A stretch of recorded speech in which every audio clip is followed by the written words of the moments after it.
Welcome, everybody. Good morning, good afternoon, good evening. Welcome. This is Tech for Your Needs, and I'm here. I got a guest. I'm waiting for the guest to come back in. Somehow the guest got kicked out.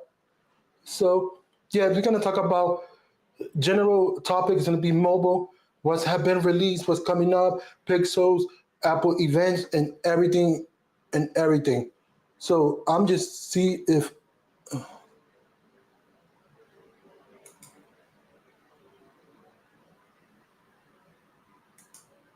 So, I'm just waiting. So, for the guest to come back. So let's just see. Hey, what up, Ricardo Wepa? Hey, Jojo. Let me get the comments on screen.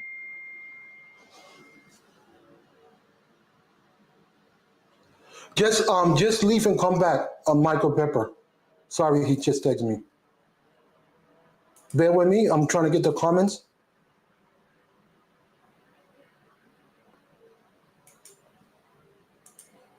and I just want to take this time quickly before my guest come back because he's stuck. I just want to say congratulations on all the work you've been putting out. It's been fabulous. This go to Jojo the Techie. I'm proud of you. You know, you're doing great things. Love the way your work is going and everything. Hey, Shark Thing. So I know what I did wrong. Hey, Frankie. Salute, everybody. I got my trusty iPad.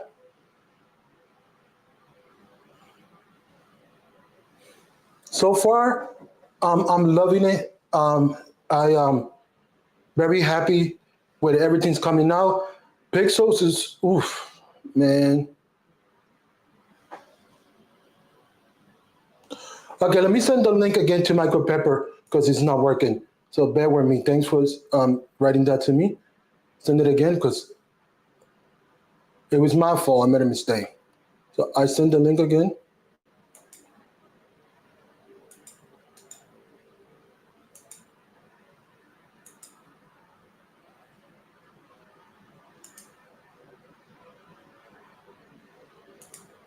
Okay, I'm back. Look at the lens straight. So yeah, anything that you want to share or anything, yeah, you're welcome. Just giving credit where credit is due. So with further ado, let me bring the guest over here before we continue. And bear with me, people. Hey, how you doing, brother? Good. It was weird. It just was like stuck on joining for a while, so I don't know if it was something with the link or what. No, the first time I didn't enter the studio. I was in the main screen. I got to enter the scheduled room. I didn't. So we kept talking. So that's my apologies. So No yeah, we're gonna problem. talk about in general. The topic's gonna be about everything that happened through the whole year, what's coming up, and everything. But the first two things I want to focus, if you don't mind, is Pixel and Apple event because those are the closest, and we could wait if you think, and then we go back to it. Does Samsung did enough because they started early into what catch up into the current day. So I'll leave the floor to you. Go ahead if you want to talk about anything, one of those two things. Let's start with Pixel. What you think? I mean, there was a lot of chaos, as we know, with the whole Team Pixel thing. Um, I think, the device speaks for itself. I think it's a solid product. I think, though, the one criticism I'll have is because they brought so many of the features where you can use them, like a lot of the AI stuff you can use on other devices that well, that's a great thing for people that don't want a Pixel. It kind of leaves a reason to why buy Google's product if you can get all those Gemini features and stuff on other hardware. But the camera stuff, some of the camera stuff is unique. I just wonder how many people will actually use it. Like my sister used the Add Me thing once or twice, and then it was kind of it didn't really work the greatest, and some of the stuff requiring like the server connection stuff. So I feel like, well, it's great. At the same time, Hmm? if you have an older Pixel that's already working, just keep using it. Now the cooling, the battery life, and stuff like that. So people that are on maybe like a Pixel 6 or Hmm? even 7, I would say would have an advantage. People on the 8, a lot of the features were kind of rolled back. So, um, I think that's kind of my thoughts on that. I Yeah. So wish let's take they it. would have done let- a new Pixel tablet. That would have been cool to see. yeah. But let's take a step back. Let's before we continue with the AI, let's talk about the elephant in the room, which is the build quality, which is the best that ever Pixel ever done. So let's start with that and then move up to the AI, if you don't mind. The build quality, A1. Yes, I did a test. I didn't record myself because I was not gonna be that guy getting 30 or 3K views, 2K, 800 views on base by recording myself. I turned them off, put my iPhone together, and I couldn't tell. On I could tell because of the dynamic island and the Kata hole. I could tell which one's which one, but off black screen I couldn't tell. So what you think about the build quality? I think it's A1, top notch. Take it away. It kind of reminds me of when they did the Pixel 5 back in the day, where you had like the nice big screen, but they had the small phone as an option. And it's nice to see, even if people are like, well, they're kind of copying Apple with the iPhone, where you have two Pro Yeah, sizes. just give me one second. I'm going to say It's good for quickly that. hi to two people. Hi, Solange and Tech Pre-Show, but go ahead. My apologies. So, I mean, I never really had an issue with build quality apart from screen. So, like the Pixel 6 screen got scratched pretty easily. It kind of it's like a gouge in it. It made me feel like it was more plastic instead of glass on the front. And from what I can see now, that they've fixed that. And the other thing I'll say was going with the flat screen is it's a lot easier for people to put screen protectors on. My sister did it, like put her screen protector on hers first try. And so it's nice to see some of that stuff come in play. The other thing I think about Go is ahead. because they're all using flat screens, they're not having to use different variations on it. So Pixel can take advantage of technology that's being maybe developed for Samsung's Galaxies or for the iPhone. And we're seeing that. This is the first device actually using the screen technology that they're using was it the M15 um, kind of build of the display. And I think that's a great thing. Um, I, But then again, like, are they advertising these things? Are these things that people are going to know about? Are these things that people are going to Well, look that's why at? with the NBA. I mean, So, I don't know how much, but I'll add one thing before you continue. I had a disagreement with a Indian techie girl. She said that don't buy it because it don't have the horsepower. I said if it's taking you from A to point A, B, C, D, and so forth, taking you along and it's doing it super extramolecular, why benchmark matter if it matters the real world? She said, yeah, but why pay all that money if it don't have a Lamborghini engine? She said it in her, and I'm just like, I don't know. She said, and then she come in and kind of agree with me. She said, yeah, it's moved, it works, and everything's there. I said, if it's working, if it's doing everything to the max and to the best of the ability, and it's not failing so far because it just came out. So why people harping on benchmark? I just don't see the word benchmark. I see if you're gonna work for me and every day and be a device that's gonna be fruitful for me, and I don't know. I'll let you talk. I mean, how many people are using iPhone, 11s, 12s, 13s still? And by comparison, there's newer chips out there that can do all this amazing stuff. How many people are using the M1 Mac versus M3 and M4 chips that are coming out?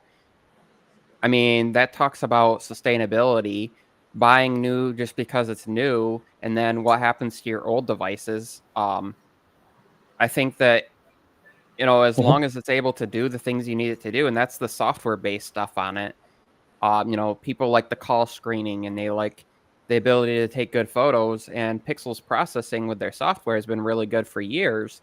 So the question for me would be, again, how do you get people to upgrade, or how do you get people to even buy your product if you're not really talking about what can differentiate? And that was one of the issues I had when they did the event, was like, okay, you're showing this off on a Samsung and a Motorola. I Mhm. mean, you're talking about, because Samsung is a software company first. I mean, I Mhm. can use Gemini. I could did all the Gemini stuff, including Gemini Live, on a $350 Android phone because it's an app that you install. If you have the Gemini Advanced, you get access to the Gemini Live stuff, and it's going to operate the same on there as it's going to operate on That common, but go ahead. a $1,200 Pixel 9 Pro XL or a $1,800 Pixel 9 Pro Fold, because it's software based.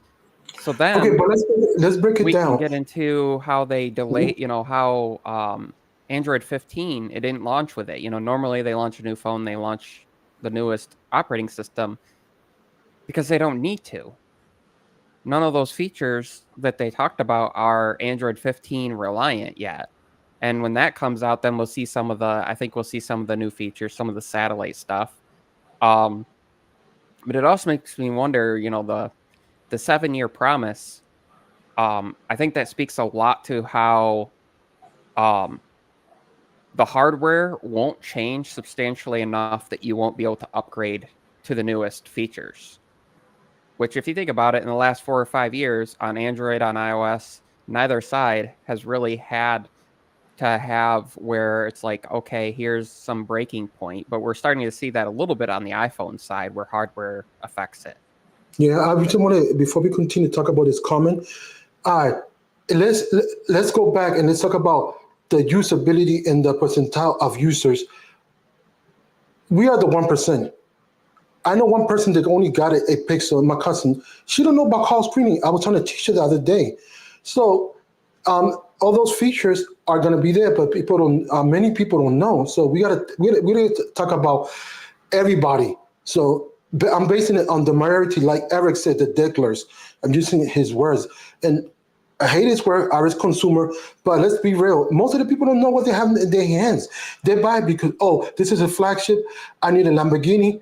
But you're not going to use all the horsepower because you don't know what's in it. So therefore, 60, 70% of that is going to be just a waste of money. But I'm not telling people how to use their wallet. I'm just saying it's not going to be used. So therefore, it's a waste of money. But I'll let you talk, read that comment, and you could talk about it if you don't mind. Oh, the Tensor 4 is more than good enough for 85-90% of the people of buying public when Google switches Pixels to the TSMC chip next year. That will satisfy the content creators, gamers, benchmark counts. I don't think it will, because they'll just find something else to complain about. Yeah, people complain. I've done it before. I'm guilty of it. But like, oh, that's not enough. But I'm talking about myself. I'm not basing it on other people. We are a subset. That's why my keyword, and it's not 1%. Let me clarify that. That's just a nickname that I give it to the techie people and the people that are savvy enough. They're just a name that I made up. So when I mean the 1%, I mean the little people, not little people, but the little section of people that like that stuff and stuff. That's the matter to the grand scheme of the whole world. I think we're at the point where it's not like it can't do it.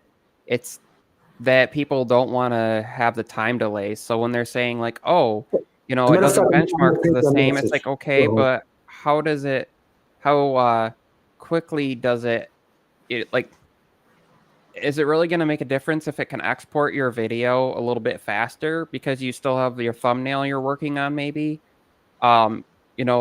is it going to matter? Because realistically, I've had videos where I've edited them, went to export, and had it take me like 2.5 minutes to export, but I still got another hour and a half where I'm still working on thumbnail and description and stuff. Now, if I did things in reverse order, but are you going to post the minute it's done? Probably not. So you're saving time, but unless you're like somebody who that time is money, does it really matter?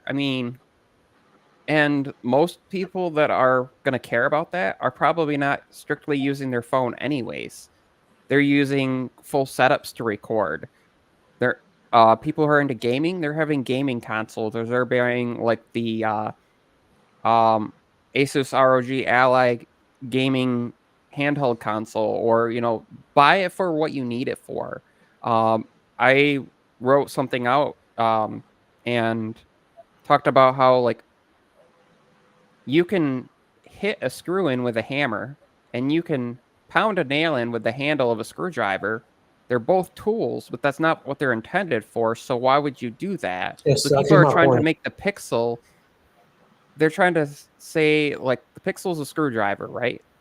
And let's say the iPhone is a hammer and the Samsung Galaxy is I don't know, a ruler. Mhm. Well, you could take a screwdriver and measure the length of something by, laying them up end to end and saying, well, that's 4 screwdrivers long. And then, oh, I'm going to cut a piece of wood and I'm going to put 4 screwdrivers end to end and cut it that length. But it's not designed to do that. Just as, you know, you can, like I said, you can pound a nail in with a screwdriver, but you shouldn't do it. And you shouldn't pound a screw in with a hammer if you intend on doing things efficiently and getting them back out, not damaging them. We have gaming phones. People they want every device to be able to do everything equally as well without really understanding who it's focused on. Um, it's kind of like you can game on a Mac, but it's not really designed to do it. It's designed for content creation, artists, musicians, things like that. Apple advertises it as that. They don't advertise it as some big gaming PC. Then you have the new AI PCs that have come out, and they're really focused on that. But you aren't going to do the same games on those Windows PCs that have the AI stuff as you're going to do on something dedicated for it. Yeah, I got another question. So let's start from the bottom to the highest tier, and talk about the difference, if you don't mind. So, I mean, we all know what it is over here, but in case somebody was listening, to be like, "Oh, there's so many phones, but now this is the differences." So, and then we work our way up to the last one that is the four, if you don't mind. So you have devices like Samsung's Galaxy A No, no, I'm series. in the Pixel line. Sorry, clarify that. Okay. Well, I was going to say, so in the Pixel line, they'll release their full-fledged Pixel and then, So we eight got four months devices, later, right? and then 8 months later, they'll have like the A version of it. So do we want to touch on the A as well? Because we kind of know. Whatever you think is best, but go ahead. I'll leave it up to you. It doesn't matter. So we'll touch on what's out right now, and then we can kind of speculate a little bit. I don't Okay, and then tend we to do go to that, the but Apple event later. so right now you had the 9 and the 9 Pro XL, and then the 9 Pro will come out eventually, and then the 9 Pro Fold. Yeah. So the base model is very similar to the 9 Pro. You're getting the same chip. You're getting 12 gigs of RAM instead of 16. You're getting the older front camera. It's a 10.5 megapixel camera on the front, but you're getting the same main sensor as far as like the main and ultra wide on the 9. You have to go to the Pro to get the telephoto and to get a 42 megapixel sensor on the front. The display is going to not get as bright.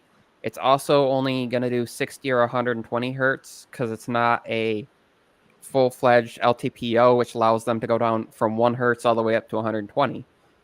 But if you're watching videos most of the time and you're doing some games most of the time, Mhm. you're probably going to be running at either 60 or 120. Now, some YouTube videos you might be running at 30, so it would benefit to have the Pro model for that to be able to throttle down on battery life. But from what I've seen, battery life is very close from the 9 to the 9 Pro. Now, obviously, the 9 Pro XL has a much, has a bigger battery. It's like about 8% bigger battery, and I'm seeing people getting, uh, you know, a lot longer out of that. But it depends on what are you doing. Like again, are you just listening to music? Are you just watching some videos? Are you scrolling through stuff but not scrolling super fast? So it's going to be able to sit there at the lowest refresh rate. Now, the 1 hertz is going to be for the always on display. So standby time might be improved from that if you use the always on display. But once you're on the display, it's going to be 10, 24, 30, whatever you're doing. So, but if you were to compare and have everything where people are at 60 or higher, they're going to be very similar. If you're outside, the other thing to think about is the Pro models can get brighter. That's going to potentially burn through more battery. And how many nits is that? So people that are listening in the replay. Up to 3,000, and then Mhm. the 9 is 2,700. I think it's going to be negligible because those are also the peak Mhm. brightness that they can get, and it only has to be on like 1% of the screen. Well, your text is most likely going to use, anywhere from 25 to 50% of your screen. So if you have a dark background with white text, or if you have a bright background and dark text, it's going to have to dim down a little bit because the brighter it is, the hotter the pixels can be. You're outside, yeah, there's cooling, the new thermals, the thermal chamber that's in there. But that peak brightness is usually HDR playback or outside, and it can hit it, but it's not going to sustain it for very long. And Yeah, it so just you're going to it be just looking at like the it's average needed. typical, maybe Yeah. like 1,000 or 1,500 nits or whatever, which is why like when you see some of these comparisons and they're like, well, the iPhones all have 2,000 nits, and you see these other ones with 37, 2,700, 3,000, 4,500. It's like, okay, but they're not running at that because they just can't sustain it. Yeah, correct. So I think the main difference is, are you outside a lot where you're going to be able to take advantage of maybe advantage of the brighter display? Do you need the telephoto lens, or are you okay with, like, are you doing some portrait stuff?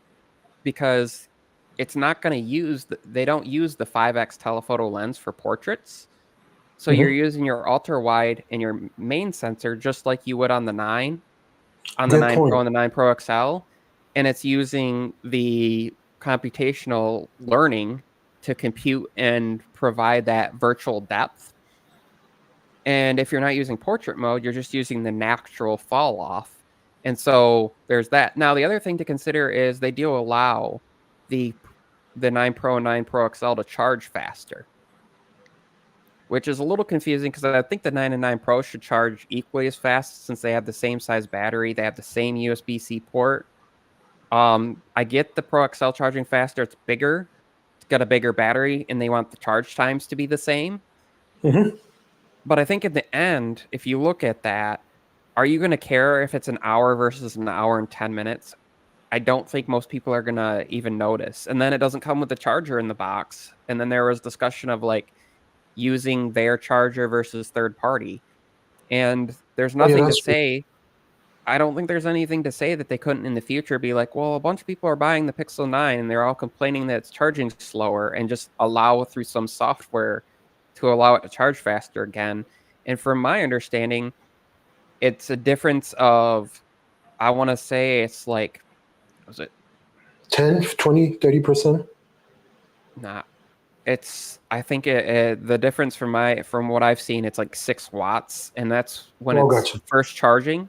It's going to do it when it's Mhm. first charging, and then it's going to slow down. They're all going to kind of show the same line on the chart where they're all going to kind of charge at the same rate once you get to the higher end. And of course, when you get to above 90, they all slow down to the slowest to top off. Oh yeah, just to So conserve battery. I mean health, but also I was gonna add something before I forget. I think the 1%. Here we go. That's my quote word that I quote. We're gonna care, but that's not always everybody. So yeah. Oh, I'm a geek. I'm gonna notice that. But I never heard my cousin complain, and she got the 7 Pro. She's like, oh, it's fine. She love it. She like, she's learning more because I'm teaching her more. So I always base the conversation on every aspect of human because everybody's different. So I based it on different subgroup and niches. So the majority of people, even look, I was in the store and I told a lady, "Oh, this is the best phone." She looked at me like, "I heard about Samsung, but I'm more to Apple because the bubble colors and all that." So I left it alone. I'm not a sales person. I was just trying to convert somebody, but that's what I get for opening my mouth. But go ahead. so my parents both use iPhone 11s, and then they have my dad has the original iPad Pro, the 9.7 inch that was released back in, oh gosh, what was that? 2013, 2014 or whatever. Okay, that was And my 15. mom has like an iPad Air, which is basically the same as the iPad Pro. They relaunched it a year later. It just doesn't have the laminated display and stuff. Mhm. But they're using those, and then my mom has a Series 6 Apple Watch, and my dad has a Series 4. When do they charge their devices? Any guess? Like every 4 days because they don't use it every day. I guess. Am I wrong? Or They're on them constantly, but they charge them when they need to be. So like they yeah, charge that's them what at I night meant. when they go to bed.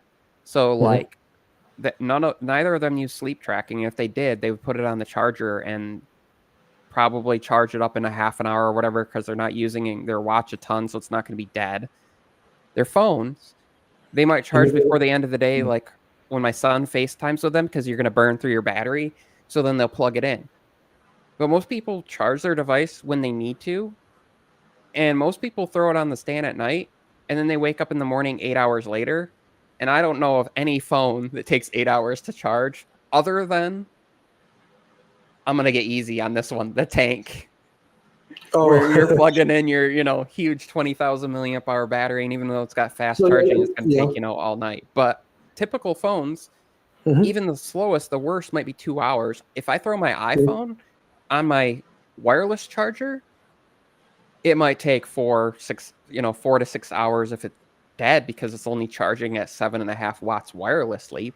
But if I plug it in, you know, most of my days I might have 50%. I plug it in and it's charged in 45 minutes to an hour. It's my watch lasts me 4 days. I actually charge it about every 2 days. My sister, she's a huge Pixel fan.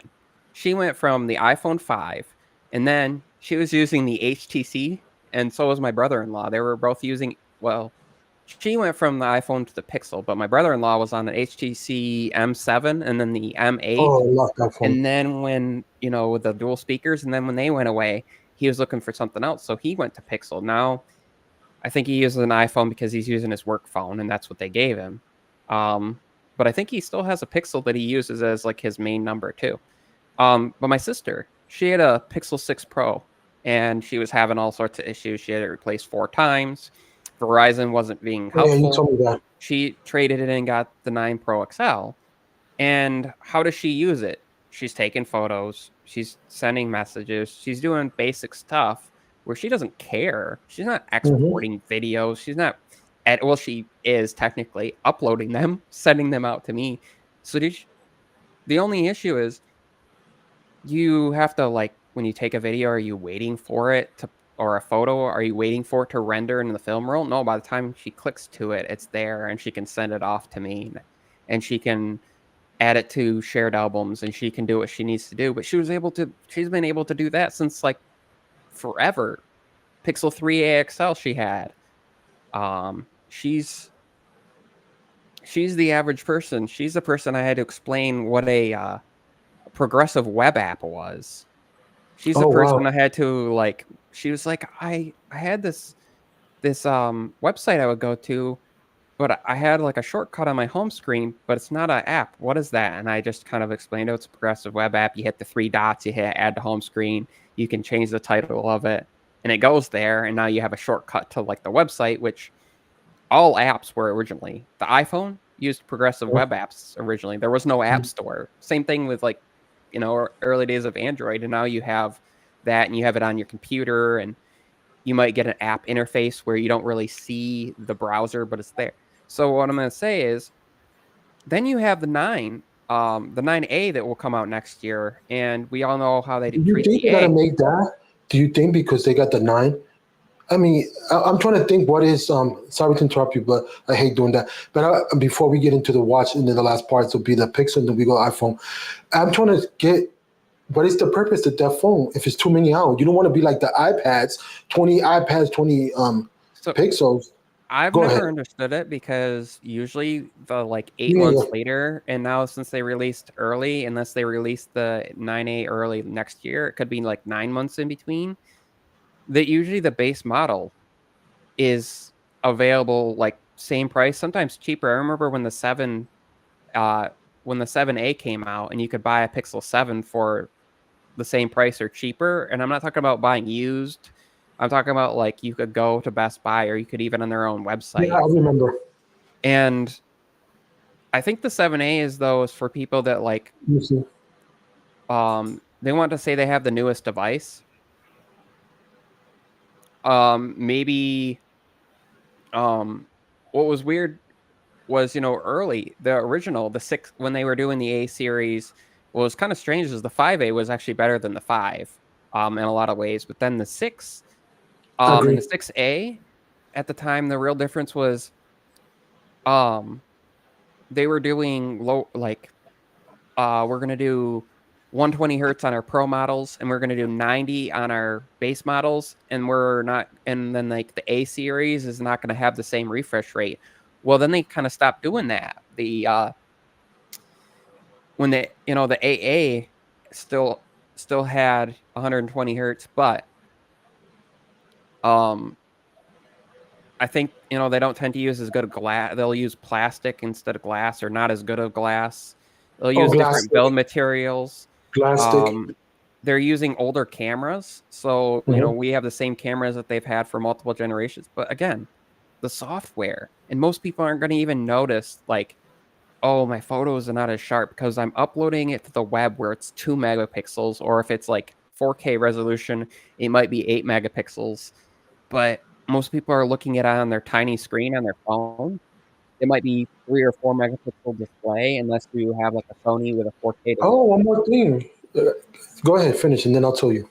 So people aren't even looking at full resolution. People aren't pixel peeping.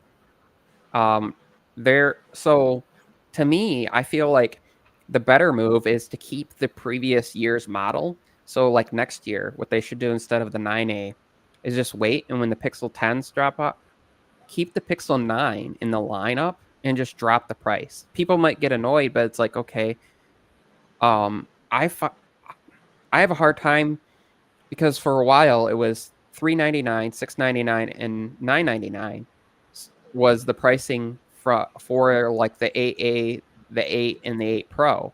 So you paid $300 to jump. Then they jumped the price up, and so like $200 to go from the A model to the base model. Is it worth that? And I think it was originally, but now they're so close. It's like that's a hard jump. And I even have a hard jump going from like to the pro model, another $300 when storage is still 100. It's 128 gigs, and yeah, so you're getting a little bit more RAM.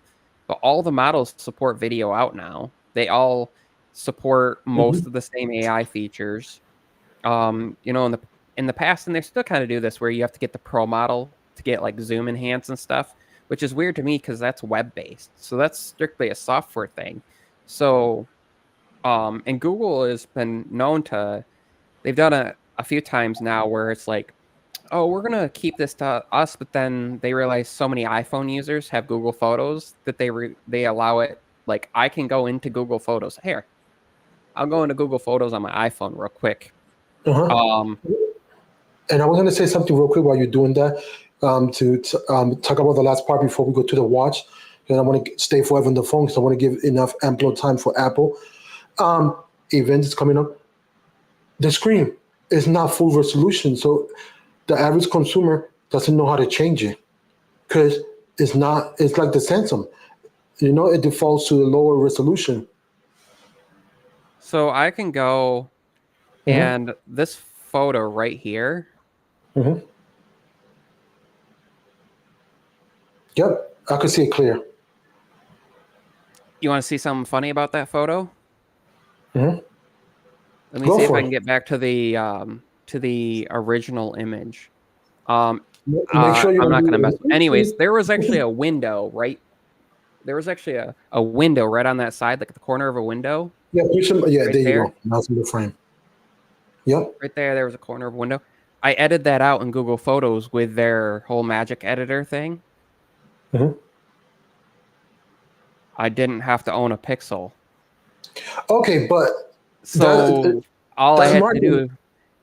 I know, but here's the thing: is now I can do the same thing on the iPhone with the feature that they added with iOS 18, the whole um, cleanup feature, and it works really well. So that's going to be, but the executive that um, Michael Fisher interviewed, when he said something about, oh, um,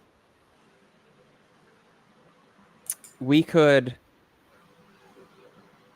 because Mr. Mobile asked him about how they bring features over to like the iPhone, and sometimes they're on there first, and he's like, "Yeah, we're everywhere."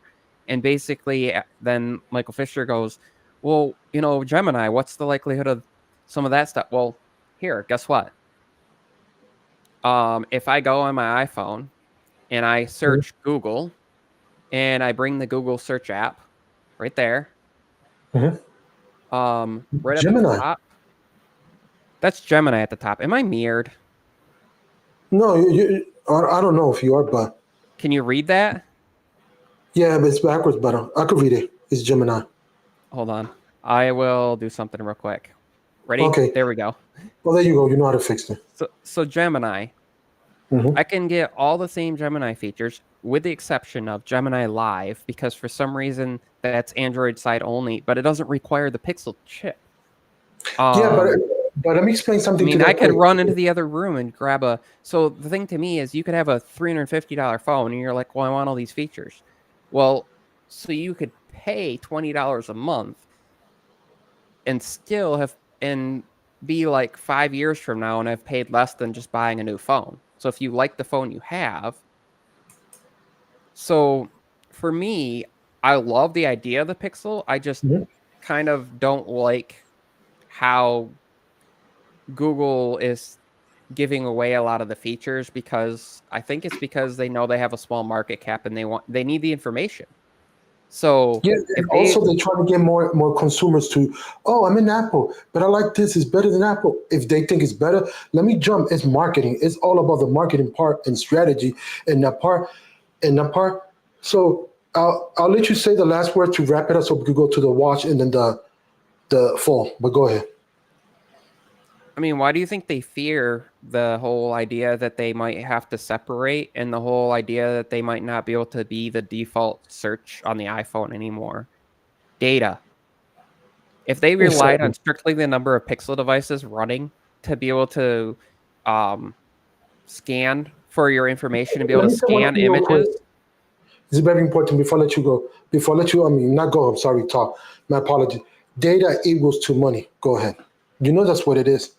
if they were only able to mine the information to improve their images, to improve like their speech text, to improve all of the stuff they've been working on Pixels, do you think it would be anywhere near it what it is? I mean, we've seen how I'm going to segue here. We've seen how Apple with iOS has struggled with Siri because of they don't they're not grabbing your information unless you give them permission to like record and process that. They're Google would be in a worse camp, but they have every Android device that they're running their software on, plus any iPhone, and they even got busted with the whole when you were using private mode in the browser, Oh they were yeah. still accessing stuff.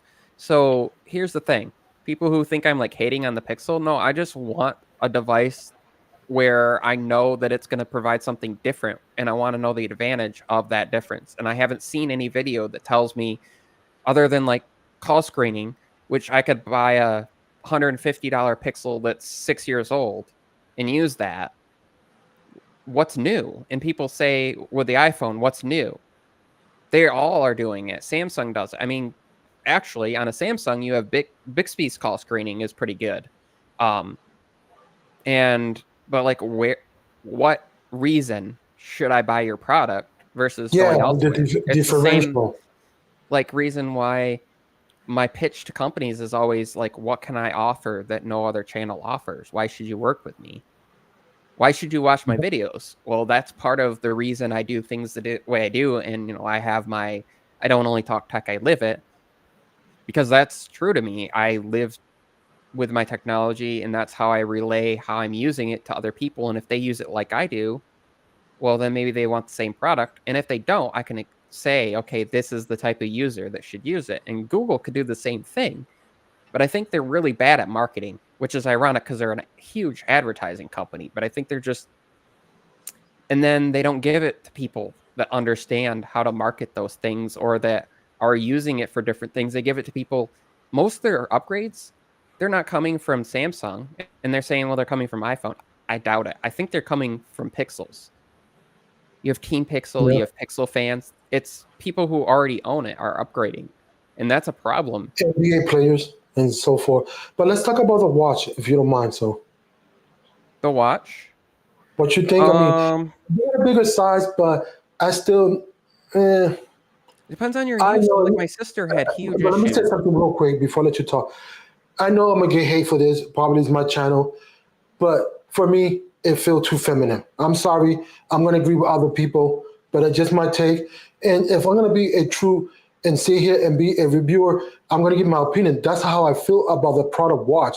It'll, I mean, yeah, it's a case niche. I mean, but since I got an Ultra, even the Samsung Ultra looks sexy, and others Samsung. So for me, it doesn't carry too much character as a manly watch. That's my opinion. But go ahead, the floor is yours. Exactly. That's the type OnePlus, of one. like it's beautiful. Wow, You can pay gorgeous. less for this than you pay for a Pixel watch and use it on any Android device and have basically all the features. Um, I can do Google Voice, Assistant with that with the press of a Mhm. button, press and hold and do stuff.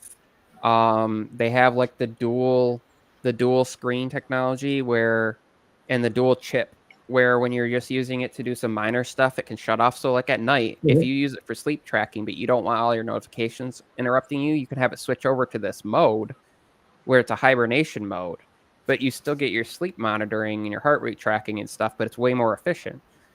Google, I think what's interesting is the original Pixel Watch had really, really bad publicity and notoriety because they the battery life suffered and Oh, performance that's and true. some of the stuff because of that suffered. Then the Pixel Watch 2 came out and it got much better. And like my sister though had issues because there's certain features it's like, well, all this stuff is either on by default or like some of the things are off, but it's things that she would actually use. And I told her kind of, okay, go in and turn it on. And then if you don't need it, turn it off. And she's got a bedtime schedule set up. So when she goes to bed, her phone goes into like do not disturb mode. And But her I'm asking a watch question. face I'm and asking a her question when you finish that. Go ahead, and then I'll see the her question. her watch face, she uses the always on display. She really likes it. But that shuts off when she does it. So when she puts her watch on the charger at night, the screen's not all lit up because she has a stand that she puts her phone on and a stand that she puts her watch on. And quite often what she does is um You she see what puts Sharky it says. on the charger for a little bit when she's doing like her bedtime routine with her son, and then she takes her watch off the charger because it's fully charged and she uses it for sleep tracking. Yep, I um agree with the so comment, but he says, but to be fair, not all Gemini photo editing, video editing, let alone live translates, work on iPhone, but most of them will work on modern Android phones back to the S22. Actually, the translate stuff does work. I've used it. Um, I was speaking to Gemini Live in Spanish. I told it I wanted to have a conversation in Spanish, and I was like asking it its name, telling it my name on the iPhone, right? in Spanish, on any Android device. Well, and then I went to regular Gemini and I switched it over and I was using that on my iPhone. You can convert languages. I mean, the translate stuff has been around for a long time because it's essentially Google search. And you know how you can do the translate on the web where you can go to Google and say like English to Spanish or Oh Spanish to yeah. French or whatever, and you can type in what you want to say and it will translate it and you can hit to speak it. A lot of that stuff is there now. You're not going to get the dual screen stuff like you get on the Fold, and you're not going to get like the on device translate.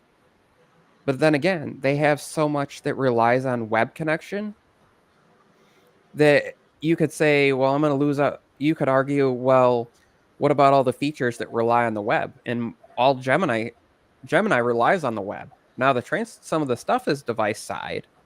Um, But then other companies have their alternatives. There's the iPhone Translate app works offline. If you put it on airplane mode, once you've done it once and you hit and it downloads the files, you can do it. My parents had their roof redone, and everybody who showed up spoke Spanish. How did they talk with my parents? Because they pull out an iPhone, funny enough, and they use the Translate app on their iPhone to type out in Spanish, and then it would say it in English back to my parents. Actually, they spoke it into their iPhone, and then it would say it in English to my parents, and they'd hold their iPhone up to my mom or dad, and they'd speak, and it would translate back to them. So there's no, It's wonderful. it all exists, and I remember doing this years ago. It was funny. I actually had an iPod Touch at the time, and I just connected to the Wi-Fi at the store I was working in. And there Mhm. was a lady who came in who didn't speak a word of English. She spoke Japanese. So I just spoke in English. It spit it out. And then I would hit the button and she would speak and it would translate it back. And once she realized it, I just held the phone up and I would hit the microphone, speak my part, would speak it out. She'd hit the microphone on her end and back and forth. And I was able to help her figure out where the item she wanted was because she didn't speak any English. So I couldn't like gesture really. Yeah, let me ask you the question before I forget. In the Grandpa's team of three companies, the main ones, um, a rating 1 through 5, like, and I'm talking about just the watches. Clarify the conversation. Look at the lens, and so one being Apple, two being, this is my example, making up and whatever. What place do you put the Pixel watches? On the top, it's three. So three, one is the best. Second is second. You get my point because there's three companies. 4. 4, cool. I And placed the OnePlus Watch at 3. oh, I forgot about the company. Go ahead. The Galaxy, actually, those are going to be difficult. Those might be a tie. In one instance, if you need to use your watch as a remote shutter, the Pixel Watch does that, where the OnePlus doesn't. But as far as like your everything else, and as far as battery life and like the charging speed is ridiculously fast. And then I Hmm. put the Galaxy Watch at 2 only because it's going to have most of the features. And now where the Apple Watch and the Galaxy Watch obviously lose out is Apple Watch doesn't work with anything other than an iPhone, and Galaxy Watch you lose a lot of features if you're not pairing it with a Galaxy device. Like, and not all the features are Can I say something quick? Let there's me preface regional this. based Yeah, features say too. something real quick. Let me preface this, people. This is based on our opinion. We're not saying any company is better than others. Just do the disclaimer before I get attacked on the comment. Oh, you pro Apple, pro this. No, I'm pro whatever works for me, whatever works at the moment. But go ahead. I'm sorry to drop you. I had to make that disclaimer. For me, my Apple Watch has to do with my doctor uses the MyChart app. Most doctors' offices do, Oh and yeah, I I can got that. sync my health information. I've given it access, so the Apple Health app will the information that it's tracking throughout the day can go to my doctor's office app. None of the Android ones like Wear OS stuff My shark doesn't app. doesn't do that. So for me, as somebody who like has had health issues, like mental health issues, anxiety, heart rate concerns, it's handy that I can have that information and I can like submit it to my doctor's office without having to be like, well, I got to download some specific file on the computer and transfer it over and send an image. It just syncs Yeah, through. not everybody's techie to do that way that you said about transferring stuff to the computer. So the And ease of the app is good. Go ahead. Saturday, I went into urgent care because my knee has been bothering me for a couple weeks. The aftercare report, if I even if I didn't have the MyChart app on my phone because I've set it up to share that information at one point, the Apple Health app will grab it and I can go in there and be like, okay, this is what they told me to do. Rest, ice, compress, um, and it's the Yeah, rice it's on method. my face. But anyway, some of those things are important having Same certain with my features. shark app. If you're on the Android side, it gets a little tricky because it depends. Like, are you a Galaxy user or are you a Pixel user? Or are you? But here's the thing. One thing I like about the OnePlus, you download their O Health app, and it didn't matter if I was using it with a OnePlus 12, a Pixel. I had it paired with my Pixel Fold. I paired it with the Z Fold. I paired it with the S24 Ultra. I've paired. My next thing is actually I'm going to pair it with my Nothing Phone 2a, all the features will be there. I'll get my notifications. If I put it on do not disturb mode, any of that stuff that pairs, it's going to send the signal to pair because it's through an app separate. Thank you. Rest, ice, compress, elevate. Thank you. Elevate. I couldn't remember the E. Oh, yeah. So I'll say this. Yeah, and after that, we'll get into the Pixel. I would love to get a Pixel. I would love to get a Pixel and Pixel Watch and the whole ecosystem. I love what they have to offer. I think they're offering some of the best stuff out there. If you're somebody that does a lot of point and shoot, their video's gotten really good. I just can't afford it, and I have to choose the one tool that can do everything I need it to do. It's why people will choose a Galaxy over a Pixel, because they need DeX or Edge Panel or the toolbar, or they want a folding device. If they don't have the software features you need, then you can't pick them as much as you would love to use the device. But Mr. Apple, I'm just messing with you, because a lot of people kept saying that's your code name now, and I'm like, no, I've used for you. I have used, I don't know, I tried to count and keep track of probably 150 Android devices in the time that I've had. Well, I've had like 10 iPhones, but some of them it's like I got one model and then I turned it in for another. So I don't necessarily count that. So I think 7, because like I had the 6 and then I turned it in for the 6S, but then the 6S Plus came out right after that. So I had 3 phones, but I really only had one within a matter of like a month that I kept. And then that makes sense. I agree. I had the 15 Pro for a while, but then I sold that and got the 15 Pro Max. So I will count those. But even if I owned every iPhone, even if I owned every iPhone, I've owned probably 10 times the number of Android devices. Yeah. So let's talk about the phone. Then we get an Apple, and then we'll finish, because I don't want you to be falling apart. The Fold. So they're not using the same cameras on the 9 Pro. Go ahead. And the look is not for me, but go ahead. What's weird to me is so you're using kind of cameras that were on like the Pixel A series again, like they did last year, and people kind of complained about it. Now the nice thing will be the new chip. I like the look of the design a bit, but we'll have to wait, until will be Wednesday, I think, is when people will start getting theirs. On the 4th, people will start getting their folds to kind of see the reviews and stuff.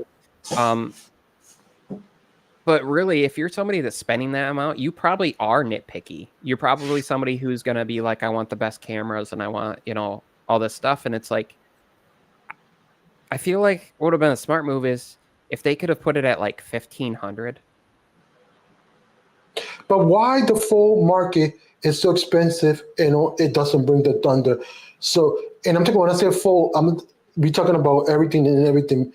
And just in generalizing, why always they skip on features and stuff like that? And then, because we got a bigger screen, you got to pay more.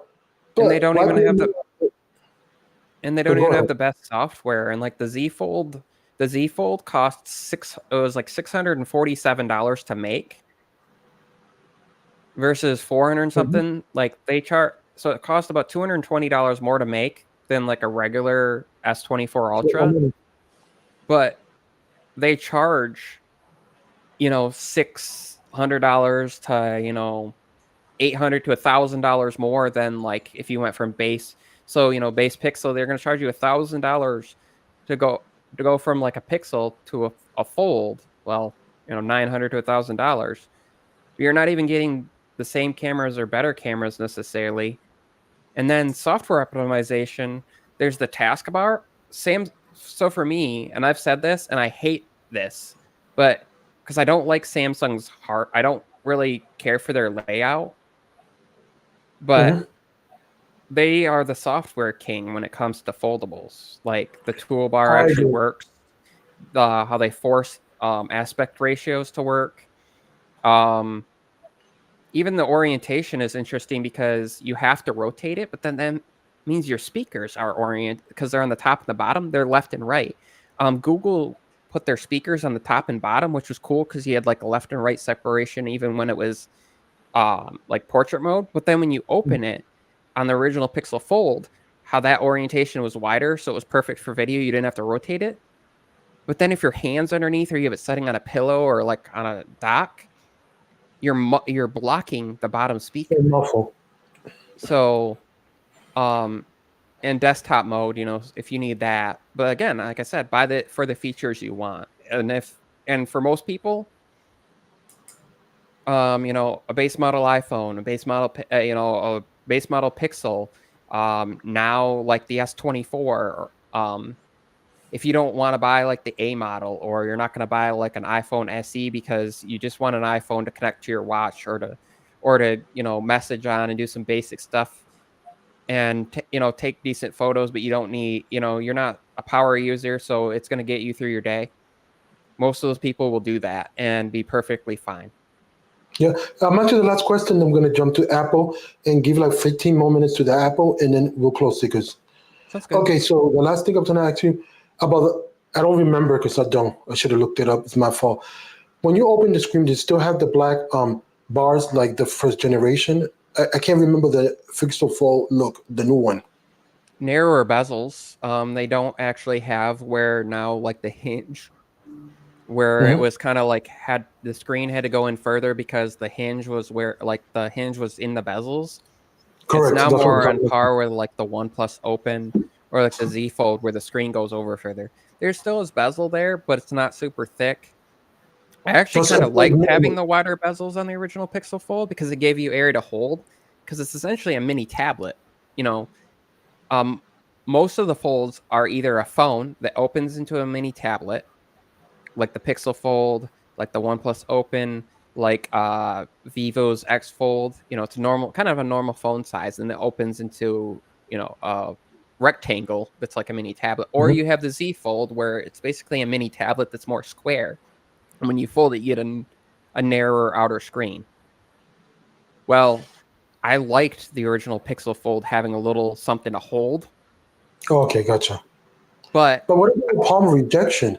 Or still, or you think you think you doing this is gonna take a lot of real estate off the screen? Because we got palm rejection.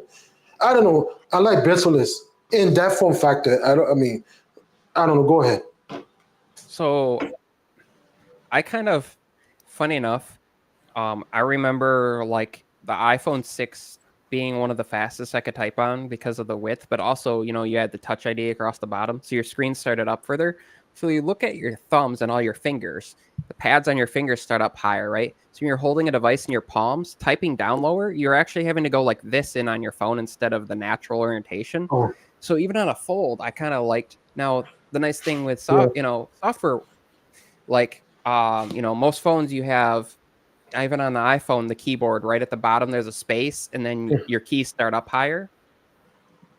And They're not with give it like an example, but I'm doing with it by how it Android, goes. you know, you can move your keyboard up. With, you know, Samsung's keyboard or Gboard or whatever you're going to use, you know, you can resize it, you can move it up, so that's nice. But I still feel like, so that's the two different methods. You know, you have a tablet when it's open that folds into that just kind of folds away to a narrow, or you have something that's usable as a phone and opens up for bigger screen. Now the thing is, if it's super usable when it's closed, I think most people are going to use it closed 90% of the time because it's easier to like type one-handed or even two-handed typing. You can type, we're so accustomed to it. And then you open it and you have like the keys are bigger, it's spaced out more. Yeah, you can move it into the corner and one-hand type. You have to like kind of step to the side out of the way of people or like sit down. I can, you know, I've seen how you can one-hand type and you can still be kind of walking and not running into somebody, or you can use voice to type. But if you have a tablet, you're having to like hold that. Not all of us have, you know, the size of hands of like Barry Johnson or Ivan Camp with big hands where we can, you know. Yeah, I'll say something quickly. The argument that I found, and it was rare, I don't know how I found a person using the Fold 5. And you know what he said to me? He loved it. He said the outer screen is no problem. He's not too much into tech. I bumped to him and I asked him, and he was like, "Oh, sure, I don't mind talking about it. I'm not too much into technology, but I'll talk about it." So the guy was nice enough and gracious. That was eating the same downtown food court. Like, look, he said next to me, he said, I'll talk about it. I don't mind, because I told him I have a channel. So he goes, It's no problem with me because the key is swipe to text. Yeah, there's that, Those were meant for. But go ahead. but Not to then change the it's like subject. it's kind of like to me it's like okay, so then have a regular slab phone and then just have a little tablet when you're gonna like sit down and actually use it in a tablet and have something that's bigger. Like I kind of feel it's weird because from what I've noticed is um with the Z Folds, when you open it, the amount of screen that's taken with video because of the width is the same thing as like if I took a S24 Ultra, turned it sideways, and you kind of go full screen. It's basically the same size. You weren't actually getting any more video real estate. Real Now, estate. when you do split screen, it's kind of nice because you can have two like full sized apps side by side. Now on the Z Fold, they're going to be skinny like it is on the cover, and when you rotate the other way, they'll get a little bit wider. But then again, you can really only do one thing at a time. The minute you pop the keyboard up, it pushes your apps up. And it's like if you have a lot of text on the screen, you're applying to something, you got to like hide the keyboard and remember the next thing they did and then pop it up again and then type it. With a phone being taller, when the keyboard pops up, you still have that full height. And I feel like, I don't know, I had the original Fold, the Fold 2, 3, 4, and 5. I had the Pixel Fold. I still have my Vivo X Fold.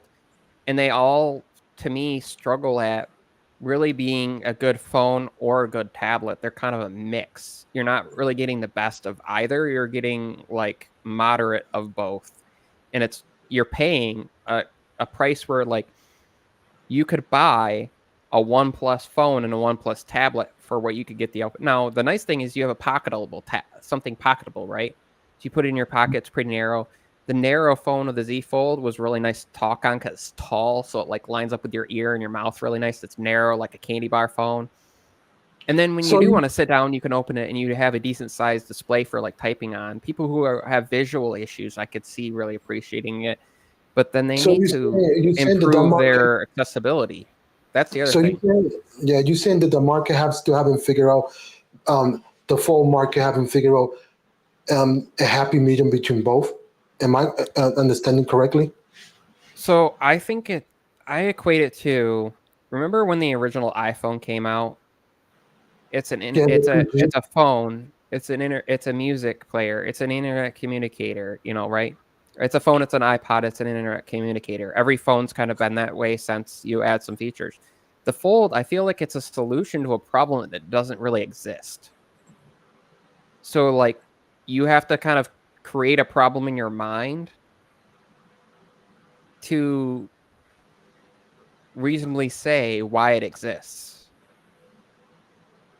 So create problem for a solution that is not there. Something like that, right? Yeah, and when people doing the day in the life stuff, and they'll be like, with the exception of a very few people where they're like, oh, I'm going to use the S Pen, sign these documents and stuff. It's like, okay, but does it really benefit you having that big of a display, or could you do that on like a regular phone? Like I've done it with my finger. Every delivery company that comes up, they'll have like an Android phone or an iPhone, and you just sign your finger in the... Correct. You get the whole screen to do it, and then once you've saved, and a lot of times once you've saved it, you just click and you can add that in again. So you don't have to sign every time. So now, if you don't mind, let's talk about the last part for like 15 minutes, the event, and we close it off around 20 minutes to 25 because I don't want to keep you long enough here. So what you think about what's coming out about the rumor, because I don't know if it's going to be true, the shutter button for the camera. And I think one rumor is going to come true, the 6.8, that inch, but I don't know, take it away. I think the regular iPhones are going to get the action button. They'll all have the action button. I think the shutter button is smart because there's a lot of people that's like, well, I got to pick between something, and I just will, leave the action button to like switch between like sound and silent mode, or they use it to toggle to like a focus mode. I use it for the camera, and yeah, they could do things like a normal press, but I understand why they don't assign where you got to long press it, because you don't want accidental triggers. And they could assign like a triple press and stuff.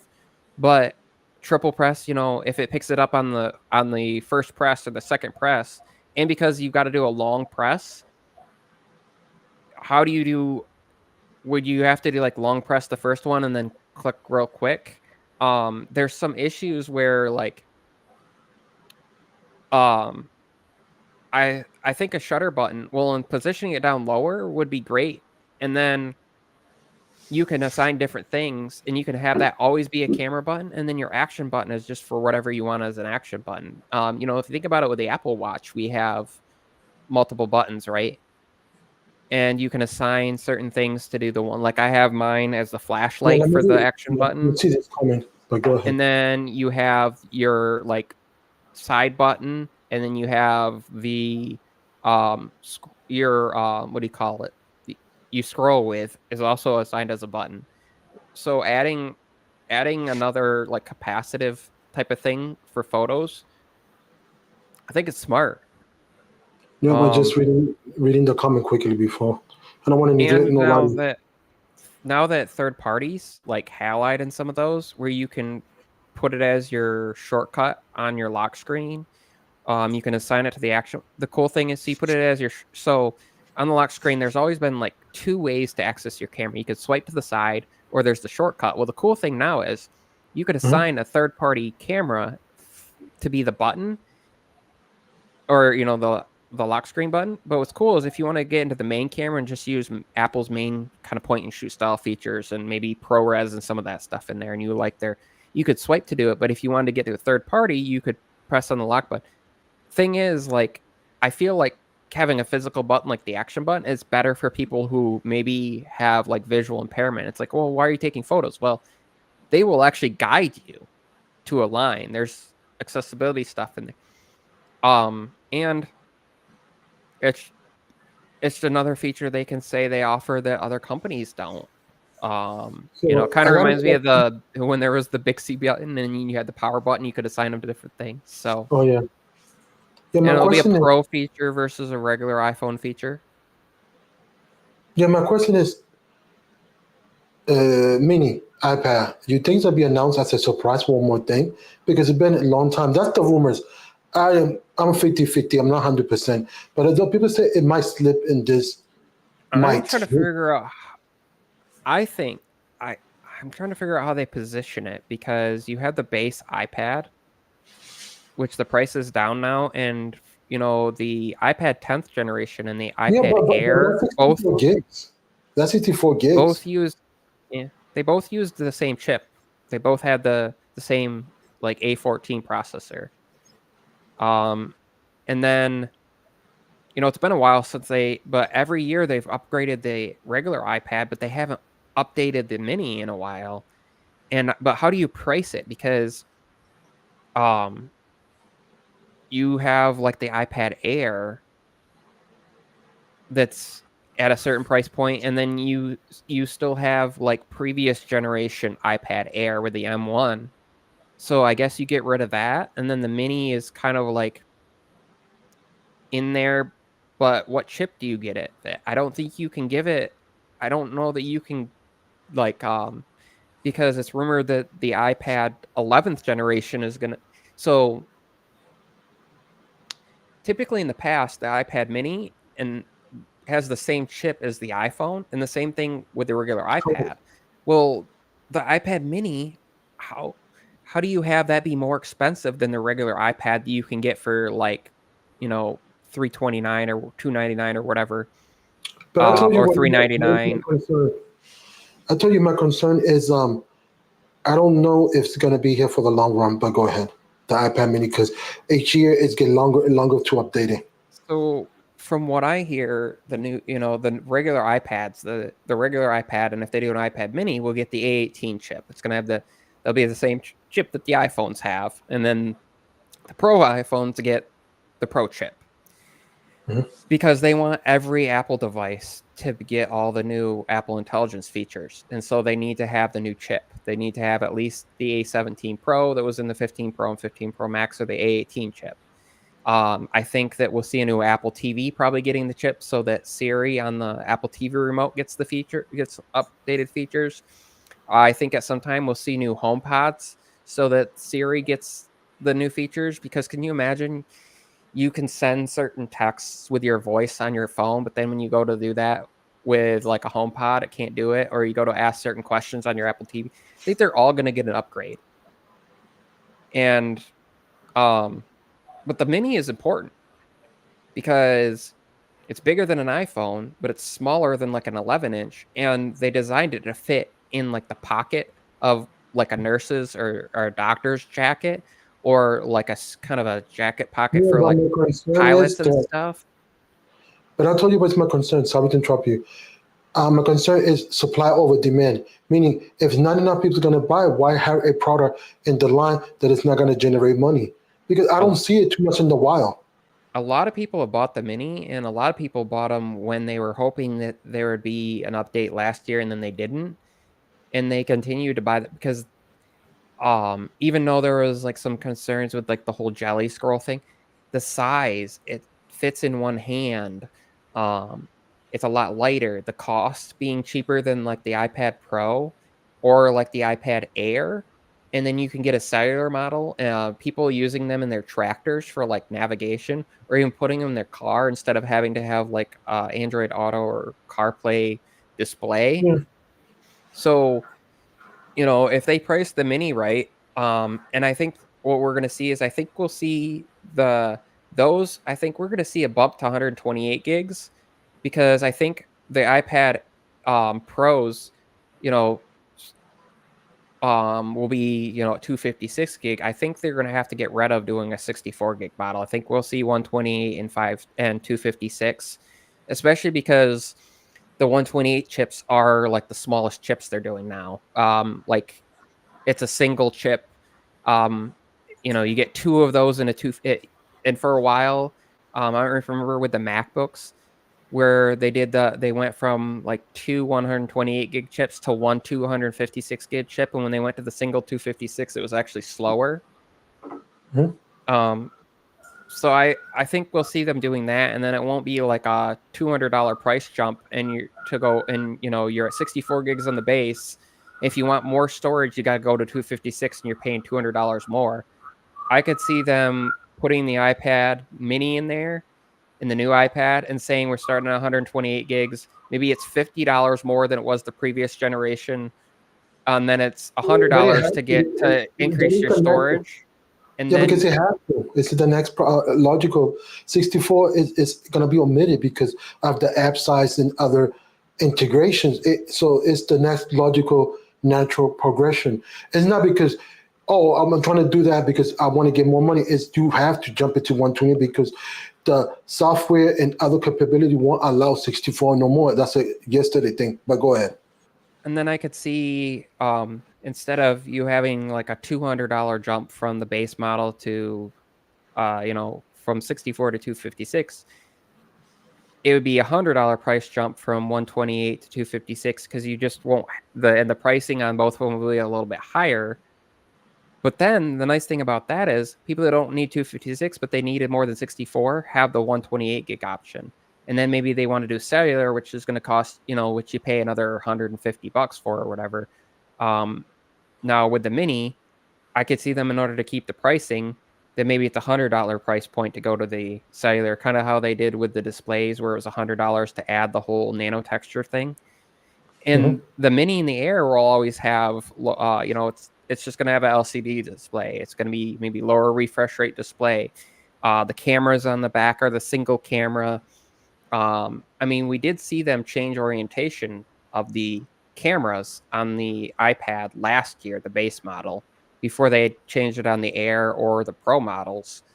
Um, and there's people that just want an iPad, but they don't need like a crazy fast USB-C port. They'll have USB-C for charging sake and all that, and for the same cable and all that. And they just need, they don't need the highest resolution of cameras. They don't need a crazy bright display. They're reading on it. They're using it as an iPad. They're not going to probably do that. You can do split screen, but you don't need to.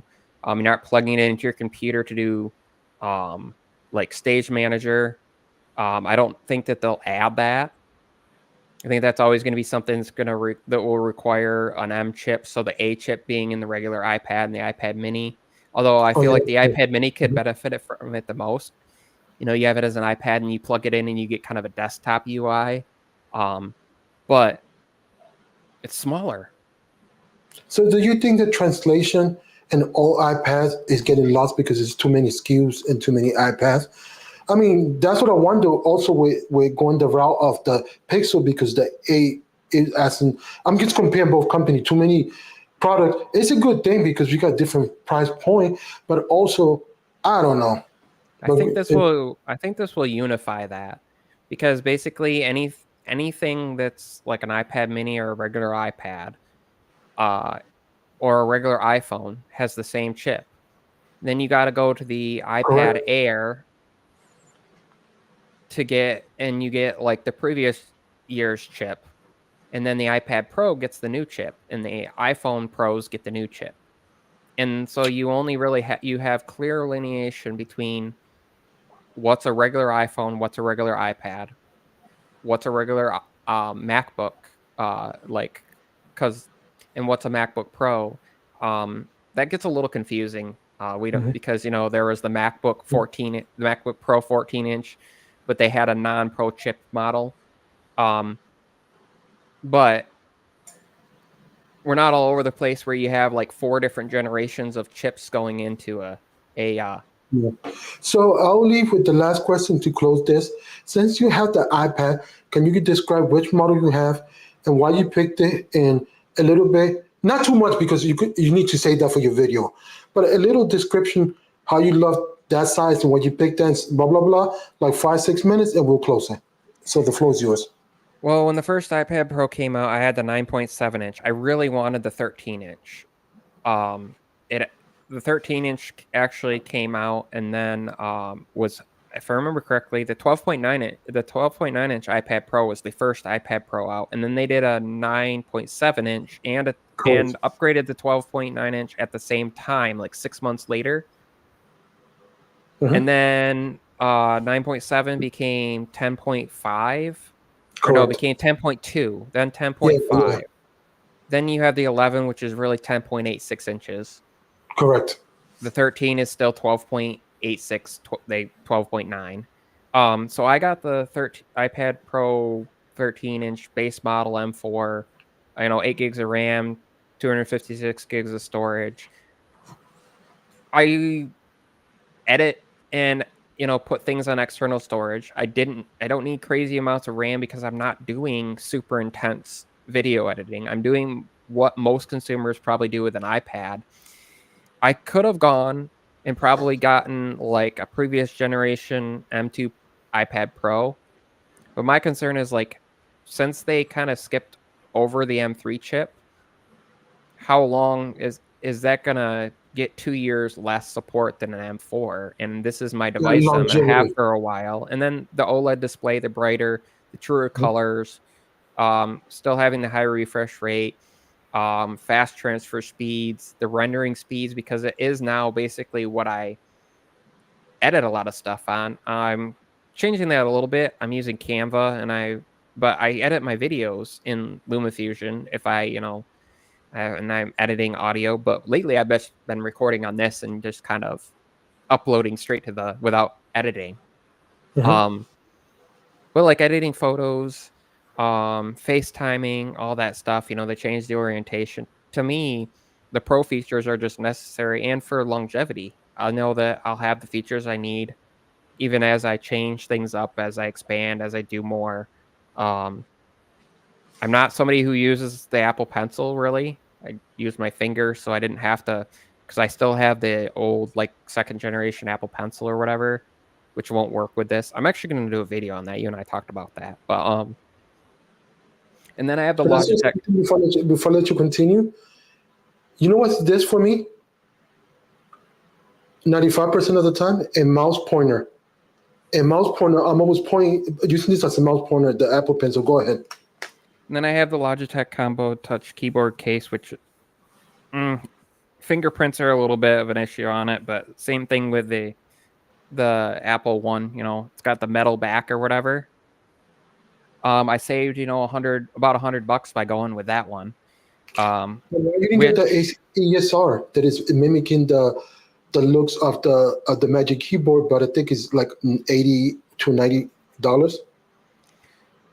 I wanted something that didn't rely on Bluetooth, so I didn't have to like Oh, charge separate. Now the nice thing with that is technically because it's connected with Bluetooth, you can take the iPad off and have it setting elsewhere and still using the keyboard. But I have my Logitech mouse, MX Master 3 mouse, 3, not S. and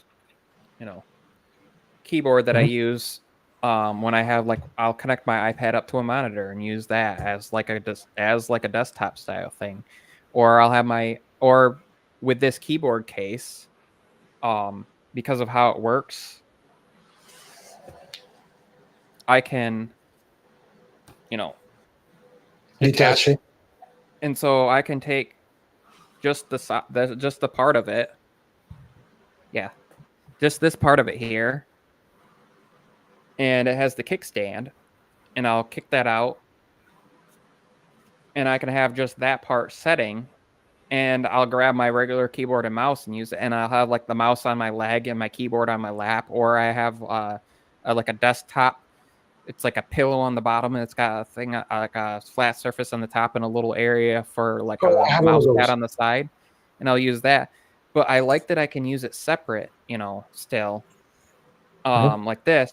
And the other thing I can do if I'm out and about, and let's say, so I connect the keyboard back up, I can do one of two things. I can flip the keyboard around, and it magnetically attaches to the back. It's holding magnetically. It's hard to demo because the iPad is so thin. I can't just grab like the I got part you. of it. Or because it detaches, I'll detach it, flip it around, swing it to the back. Now it's on the back and the keys are protected. That's the bottom of the keyboard. And it's that thin, and I can hold it and carry it around. The keys are protected. If I had a screen protector on there, or I put it in a sleeve, it's protected in my bag, and I can just take it out, and then the keyboard part isn't flipped out, but it's ready to go. Or like I said, detach the keyboard and just have the kickstand part. I thought about doing like the Magic Keyboard and then getting like the Pitaka. They have their Remember the debacle that I have with 2 of those. Yeah, but they have one now that's a little bit different. Oh, okay. Or ESR has their one. I think it's part of. I'll say the last thing. I think it's my fault because I also got a skin, so maybe that was the part of it. But go ahead. Or like ESR. A couple other companies have.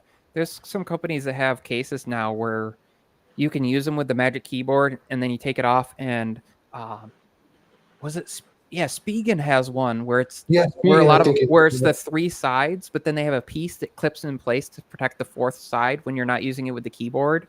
Correct. And then they have the folio that flips over it to protect the screen. So with that, you're never taking it out of a case. You can just detach and it still works with Magic Keyboard. The thing I didn't like is like you still have all these separate pieces you're carrying. And I feel like the Magic Keyboard is going to be like, it would be like a dock for me. And I just have it at home and then I connect it. And I'm already doing that with this and saving by not having to buy a $350 Apple Magic Keyboard, then like $200 worth in other cases, to have other systems. So we got 5 minutes. We're gonna close this because I don't want to, go too much long. And anything you want to plug, add before we close this? Anything you want to share? Any wonderful news about your channel? Before we do that, let me read this question quickly. So, Lara is necessary, 95%. Yeah, but I think they're using it, correct me if I'm wrong, for that the new iPad is more for scanning documents, right? That and there are actually some really cool uses that work well with an iPhone, but even better with an iPad. And let me go to the last closing remark. 3D rendering of spaces. People are using them for like 3D mapping houses without having to buy, $10,000 worth of equipment. Linus Tech Tips used an iPhone with the LiDAR scanner to map out a studio, and then he put that information into an expensive camera system where basically it does the green screen, and then there's a box that in live time renders different sets. So you could be on one set and record like 5 different shows and just have the set changed in software. And he didn't have to spend a bunch of money. So there is use for the LiDAR. Now, part of the reason they probably put it on the iPad Pro is because of those few people that use it for that. But also, they don't have to create a different camera system module. Yeah, And that's it's true. there when you need it. And if you're a pro user, you have things you can do. The whole document scanning thing is kind of neat because as an artist, you could draw stuff by hand on paper and then scan that in and then bring it into like whatever Infinity your Four. Infinity, and then draw over it digitally and then like shade it in. You could make a 3D version of it. You could have a sculpture, a 3D mold of something you made and bring the camera around it and map it in. There's people using it for gaming where they're doing 3 like maps of actual people's faces and then bring them into games. Now you can do that with the front cameras too, with the FaceTime cameras, but like the rear cameras, there's people doing amazing stuff. So And where we could find you, anything you want to add? I mean, I'm gonna add all the social in the description below, but it's in case it's Michael Pepper Tech. And thanks for coming in. I appreciate it. It was very fun. my Twitter And go ahead. is at Michael Pepper T. The MPT are capitalized. Everywhere else it's like at Michael Pepper Tech. I have photography stuff. Luis will put my stuff down below. I will say, check out my channel.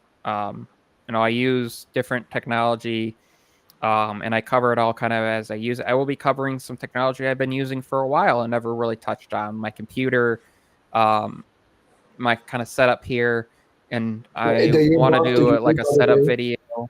My portable monitors that I've been using. I touched on kind of some niche ways that I use things, but I also touched on the idea of like how the everyday user could benefit from this and alternatives to save money. But I love technology and I use it all, and I've had all the different ecosystems, and I know what I need and I know kind of what the pros and cons are. So when people have questions like, hey, um, what sort of features are missing, I engage with my community. I pretty much always respond to comments unless there's like distasteful comments or they get hidden. But